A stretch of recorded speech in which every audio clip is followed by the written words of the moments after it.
नमस्कार दर्शक बंधु आज हूँ मार्च मास 20 तारिख शुक्रवार। चलतु नजर पकेबा देश विदेश प्रमुख खबर गुड़िक ता पूर्व चैनल नुआ थिले चैनल को सब्सक्राइब करी पाखरे आसुवा बेल आइकन को ऑन करी रखंतु। एमती लेटेस्ट न्यूज सर्वप्रथमे देखिबा पई तेबे आसंतु आज दिनर गुरुत्वपूर्ण खबर गुड़िक नजर पकेबा।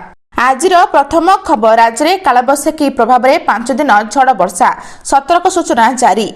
राज्य में कालबैशाखी प्रभाव में विभिन्न जिले में वर्षा सह झड़ पवन होता बेले आगामी 5 दिन जाए एभली स्थिति जारी रहिब। एने आंचलिक पाणीपाग विज्ञान केन्द्र पक्षरु विभिन्न जिला को सतर्क सूचना जारी कराई। तेज शुक्रवार 10टी जिला को बिजुली घड़घड़ी सह वर्षा संभावना थिला बेले कटक और ढेंकानाल जिले में बिजुली घड़घड़ी सह कुआपथर वर्षा बने पूर्वानुमान कर 40 ରୁ 50 किमी बेगरे पवन बहबार संभावना रही। सेपरी कलाहांडी नवरंगपुर 40 ରୁ 50 किमी बेगरे पवन सह बिजुली घड़घड़ी जनित वर्षा हेबार संभावना थिबारु ऑरेंज वार्निंग दिया जायछि। अन्य पक्षरे मालकानगिरी कोरापुट रायगड़ा गजपति कंधमाल जिले में बिजुली घड़घड़ी वर्षा सह 30 ରୁ 40 किमी बेगरे पवन बहबार संभावना रही। तेबे एथिपाई सबु जिला को येलो वार्निंग जारी होइछि। तेबे 23 तारिख जाए झड़ वर्षा लागि रहिब। घड़घड़ी कुआपथर पड़िबा समय सतर्कता अवलंबन पई पाणीपाग केन्द्र पक्षरु परामर्श दियाछि बोली खबर रहिछि। परवर्ती खबर डालामारू बाहरिला साप लोके छानिया स्वास्थ्य परीक्षा 40 ରୁ ऊर्ध्व लोकों लंबा लाइन। भागवत सप्ताह चलता भोजी भात आउटे डालमारे पड़ जाइथिला विषाक्त साप आउ विषाक्त साप मिशा डालमा खाई 40 ରୁ अधिक लोक एवं मेडिकल रे पड़ती। एभली घटना देखा मिली केन्द्रापड़ा जिला पाटमुंडाई म्युनिसिपालिटी 10 नंबर वार्ड रे। तेबे गतकाली विलंबित रात्रि भगवत सप्ताह चलथिबारु भोजी भातर आयोजन होतिला। 400 लोक प्रसादर व्यवस्था भी होतिला। हेले प्रसाद सेवन बेले डालमा हांडू गोटे विषाक्त साप पड़ता देखा मिलता एवं यापरे भोजी खाई सारिथिबा किछि लोक भयभीत होई पाटमुंडार उपखंड स्तरीय मेडिकल रे भर्ती होइछंती। जो माने अस्वस्थ होई पड़छंती सेमानक चिकित्सा चलथिला बेले अन्य माने रक्त परीक्षा करबाको लंबा लाइन लागिछंती बोली खबर रहिछि। परवर्ती खबर नुआपड़ा कालिमी दादर ठारे हीरा पत्थर चिन्हट गृह रे उत्तर रखिले खनि मंत्री।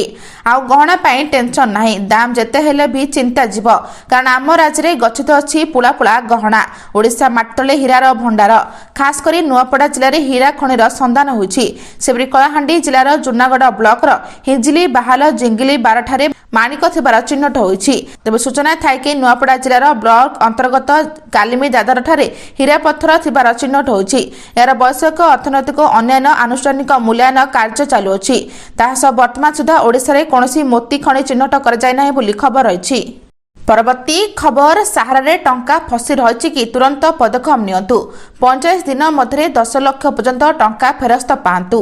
सहारा इंडिया रे फसथिबा टंका को नै आसी बड़ अपडेट। जो जमाकारी आवेदन ने किछि त्रुटि किंबा पेमेंट फेल समस्या थिला सेमानकु सरकार पुण थरे सुजोग देइछंती। एबे जमाकारी तांको त्रुटि सुधारी पुण थरे आवेदन करि परिबे जहाँपर जमाकारी को तांको जमा अर्थ 45 दिन कार्य दिवस रे भितर मिलिबो।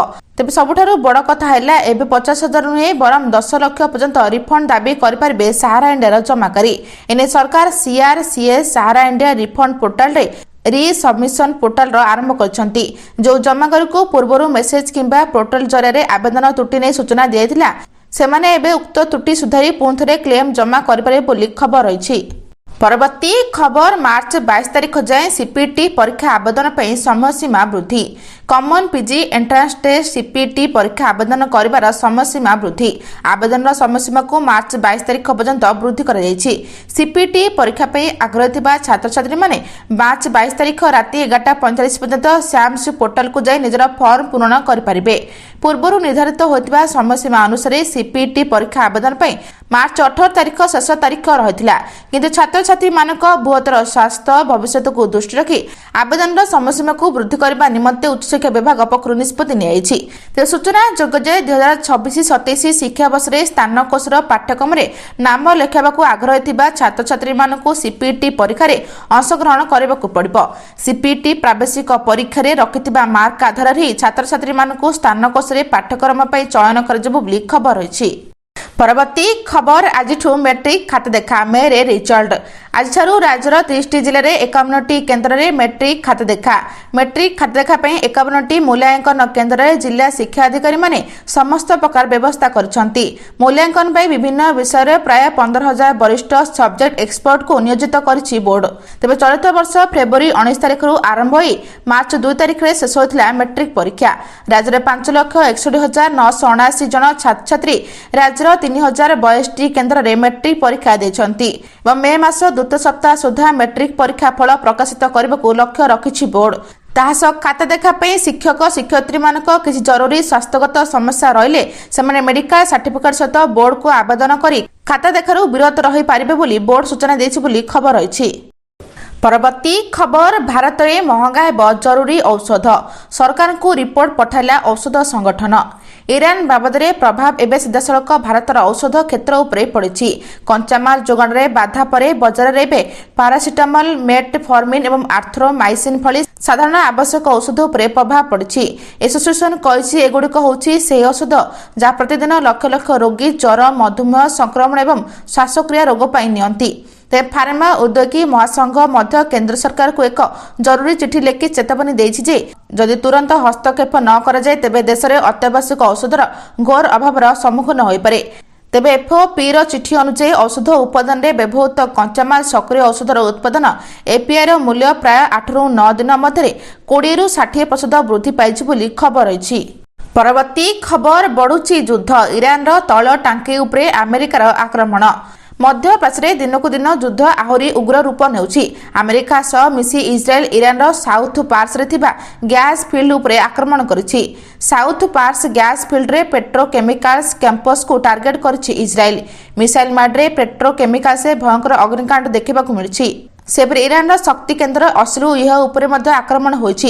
तेबे आक्रमण रे केते क्षयक्षति होछि ताहा जणा पड़ी नाही। इस्राएल अमेरिकार आक्रमण को नहीं पुष्टि करिछि Iran news agency. South Pars gas field उपरे आक्रमण पर तैल संकट सह जोड़ुथिबा विश्व समुदायर चिंता बढ़ी जाइछि। तेबे ही खबर सामना को आसबा परे विश्व तैल बजार में अंशोधित तैलर दाम बैरेल पिछा $110 को छुईछि बोली खबर रही। परवर्ती खबर 24 घंटा स्पीड पोस्ट सेवा आरंभ कला इंडिया पोस्ट। जानतु 24 ରୁ 48 घंटा ग्यारंटी डिलीवरी सेवा विषय।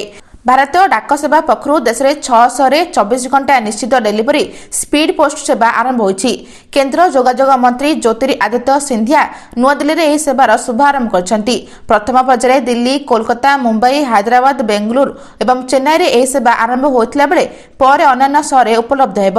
तेज 24 घंटा निश्चित डिलीवरी सेवार 50 ग्राम ओजनर डाक सेवा देय 38 टंका और 251 ରୁ 500 ग्राम ओजनर डाक सेवा मूल्य 2000 किलोमीटर अधिक स्थान पर 146 टंका रखाई बोली खबर रही। परवर्ती खबर बड़ निष्पत्ति नेले राज्य सरकार एणिकी दिव्यांग को देवाकू हबनी बस भड़ा। आंध्र प्रदेश मुख्यमंत्री चंद्रबाबू नायडू नेतृत्वाधीन सरकार दिव्यांग शक्ति योजना आरंभ करछंती। महिलांक पे मागଣା बस यात्रा योजनार सफलता पर यह राज्य सरकार द्वारा नियायथिबा एक गुरुत्वपूर्ण पदक्षेप। ए पदक्षेप अधीन दिव्यांग व्यक्ति माने मागଣାରେ बस रे यात्रा करिपारिबे एवं यह दिव्यांग संप्रदाय को यथेष्ट आश्वस्ति प्रदान करिब। ए योजना शुभारंभ अवसर में मुख्यमंत्री चंद्रबाबू नायडू उपमुख्यमंत्री पवन कल्याण और आईटी एवं शिक्षा मंत्री नारायण लोकेश हिताधिकारी मानक सहित मंगलागिरी को पेन्नू मोका पर्यंत बस यात्रा जोगे यात्रा करथिले। तेबे यात्रा समय नेता माने भिन्नक्षम व्यक्ति सहित सीधासलख आलोचना करथिले बोली खबर रही। परवर्ती खबर सरकार का गुरुत्वपूर्ण निष्पत्ति राज्य गुड़िक कमर्शियल गैस आवंटन को 20% ରୁ 30% को वृद्धि करने को आह्वान। पश्चिम एशिया परिस्थिति को दृष्टि रखी केंद्र सरकार राज्य गुड़िक व्यावसायिक एलपीजी आवंटन को 20% ରୁ 30% को वृद्धि करने को आह्वान देइछंती। तेज समस्त राज्य केंद्र शासित अंचल मुख्य शासन सचिव को लिखिथिबा चिठी रे पेट्रोलियम और प्राकृतिक गैस मंत्रालय सचिव नीरज मित्तल कहछंती ए प्रचार ए पदक्षेप एलपीजी ରୁ पीएनजी को दीर्घ मिदाई परिवर्तन में सहायता करिबो। दीर्घकालीन भाव एलपीजी व्यवहार ह्रास करबा पीएनजी व्यवहार को वृद्धि करबा व्यवसाय एलपीजी आवंटन में 10% वृद्धि पई योग्यता सुनिश्चित करने सचिव विभिन्न संस्कार पर आह्वान करछंती। तेबे यह पदक्षेप छोट व्यवसायी और रेस्टोरेंट मालिक मानक पई विशेष लाभदायक प्रमाणित हेबो बोली आशा करूछु बोली खबर रही। आज एतिकी भिडियोटी भल लगे चैनल को सब्सक्राइब करी वीडियो को गोटे लाइक करी शेयर करबा जमा भी भूलिबेनी। रहउची नमस्कार।